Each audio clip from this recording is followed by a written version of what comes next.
All electric homes and transport are in the news as a critical way to reduce our carbon footprint.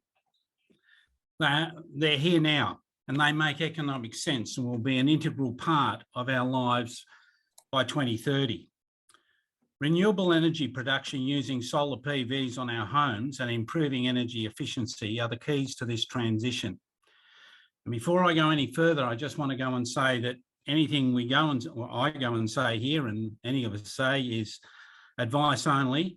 And in particular with the stuff that I'm talking about, please seek advice from quality solar installers who sell high quality solar installations, and do your homework well. We've got some wonderful ones in our area. All right, the first thing, if we want to reduce our carbon footprint, the simplest way to go about it is buy green power. If you haven't been doing it already, it's a no-brainer. You just have to talk to your energy supplier. They use solar electricity, wind power and hydropower, and they're regulated by the federal government. It's easy. It'll cost you an extra $1 a day, thereabouts, 4 or 8 cents a kilowatt hour. The planet's going to love you, and your carbon footprint will drop by about 25%. And the reason I say that is that we produce about 4 or 5 tonnes of carbon from our electricity, and your and my carbon footprint is amongst the highest in the world at about 16 tonnes per person. So that's where I got the 25% from. So everything I'm going to say tonight is really to give you some easy ways to do a few little simple calculations for yourself and to see that the economics of all this just stack up. But we do have to be a bit careful, and I'm going to keep emphasising this word on high quality solar. And you're going to see, and I hope you're going to see, why this is so important to us. High quality solar, by its very nature, just makes sheer economic sense. It pays for itself, usually in 4 to 8 years, any solar system, but a high quality one around the 6 to 8 year mark, depending on how much you put on. Your roof is very valuable real estate, so high quality solar panels are important. At the moment, we want to be looking at about 385 kilowatt panels. We want to make sure that they're running at better than about 20% solar conversion rate. And possibly the most important thing of all is that they come with a 25-year product. Notice what I just said, product warranty. If it's not a product warranty, and they talk about, most solar installers talk about 25 years and a production warranty, everyone gives you that. So don't worry about it, just the product warranty. And make sure the warranty is in Australia. So if the supplier of the panels does not have an office in Australia, be very careful, or good luck chasing your warranty when it's held overseas, particularly if it's in areas where you're going to find it hard to converse. Now, high quality panels, electricity production, or high quality panels, sorry, don't deteriorate rapidly over time. A lot of the cheaper ones are, and it's this continual high quality of power production that we need over the 25-year period. And from a sustainability point of view, we don't want to be recycling them earlier than we have to. The other thing to go and consider is high quality hot water heat pumps. And because hot water, an electric hot water system, consumes about 23% of our electricity. Heath will talk about some of these things later, and I'll leave that up to him.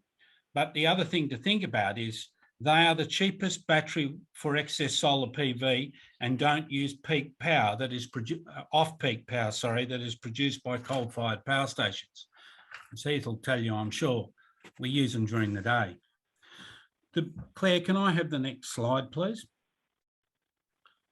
So the key thing we've got to be thinking about is how much solar production do we really need? And why is this rooftop space so valuable?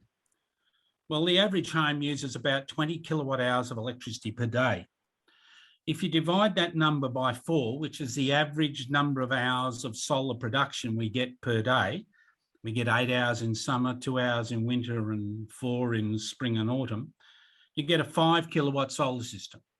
So you just look at your electricity bill, find out what you used over the year per day and divide by 4. And it'll give you a rough idea. Then the next thing you should do is oversize, and oversize as far as you can afford to do. And you'll see why in a moment. By 2030, 70% of us will own our own electric vehicle. This is nothing to do with Australia. We don't produce cars anymore. So it'll be determined by the rest of the world. Norway by 2025, England by 2030, and the EU by 2035 require all new cars to have a zero tailpipe emissions. That means they're going to be electric or hydrogen electric, doesn't matter. They will still be electric, not fossil fuel burning. And I saw the other day that Norway, who mandated this about 2018, I think, is expected to sell its last fossil fueled car in April next year. It's what happens when you put a policy in place. Australia, according to the federal government, will be in 2030, 30% of all new vehicles will be electric, but the International Energy Agency predicts it'll be 50. The way I got 70% was the second-hand market added into that. So how much solar will we need for our EVs? So if you take that an EV has a 60 kilowatt hour battery in it as a rough guide at the moment, and it's bi-directional battery, we only have one at the moment, but by the end of 2025, I suspect they're nearly going to be standard. That's just my guess. A bi-directional battery will mean we'll be able to use that battery to power our home. And with a 60 kilowatt battery in it, we should be able to do it for 2 to 5 days. Most of us will run around less than 100 kilometres per day, which is going to require us to recharge the battery to about 20 kilowatt hours. So based on what the calculation I did up above, that means we've got to add another 5 kilowatts of solar to your roof. In other words, we need a 10 kilowatt solar system, and that'll need about 30 panels. Now do you see why that roof space is so valuable? For many of us, getting 30 panels on is not going to be an easy job. All right, next slide, please, Claire. Buying solar PV in Victoria. If you're in a household or know a household earning less than $180,000 per year, and they haven't claimed any other benefit from the government in terms of its solar programs, and you put $1,400 in of your own money, the government will put $1,400 in as a grant. And if you're lucky, you can get a $1,400 interest-free loan, repayable over 4 years at $30 a month. In other words, you've got a total of $5,200 to buy a high-quality solar system. Now, depending on your situation and whether you need frames for the solar panels, whether you need to upgrade smart meters, etc., you should be able to get something between 2.5 and 3 kilowatts for that. But this is a 3-for-1 investment. You put in $1 and the investment you get is 3 times as big. And it should save you about $1,000 a year at 30 cents for green power electricity, right? Now, one of the things I've noticed is with the power prices coming down, I'm paying for green power, I'm now paying less than I would have been paying for coal-fired power 2 years ago. If you take away your $360 you have to pay back for the interest-free loan, that means you're going to save yourself $650. If you put that aside, that's enough to buy another solar panel every year. So we can increase what we're getting on the roof. If you want to look at it in terms of return on investment, you just got 40%. I don't know where I can get that. It's a no-brainer. Invest in it. Slide 5, please, Claire. Rightio. Let's have a think about this one. Christmas, gifts, birthdays, and because you care for someone in your community. We've all been blessed with having wonderful lives in this country. Don't wait to leave an inheritance or bequeath funds to some organisation. Spend it now and make a real difference. Carbon offsets can be difficult to verify, but if you go and invest in some solar panels for someone, you know what the carbon offset is, and it's guaranteed. So if you've got $1,400 to spare, spend it on a relative, spend it on a friend, or a community member that you would like to do it for, and give them, in effect, a $5,200 gift. If you've got $5,000 to spend, still put in the solar system, but also put in a high quality hot water heat pump. You'll now save over $1,000 a year after repaying the interest on the loan that I talked about earlier.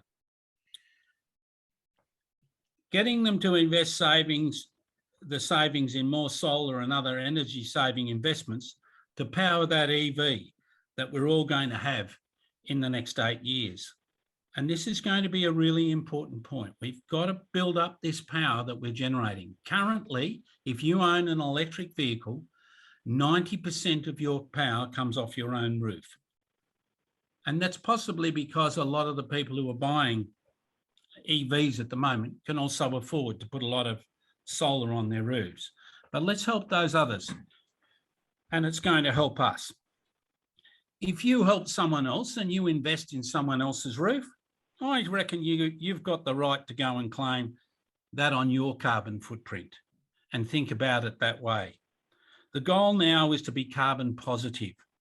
Being carbon neutral is something that I think passed away 2 years ago. The goal for all of us is to be carbon positive. In my book, you can claim the credits for every investment you make. How many investments can you do in the next 12 months? Merry Carbon Savings Christmas to you all, and thank you for listening to me.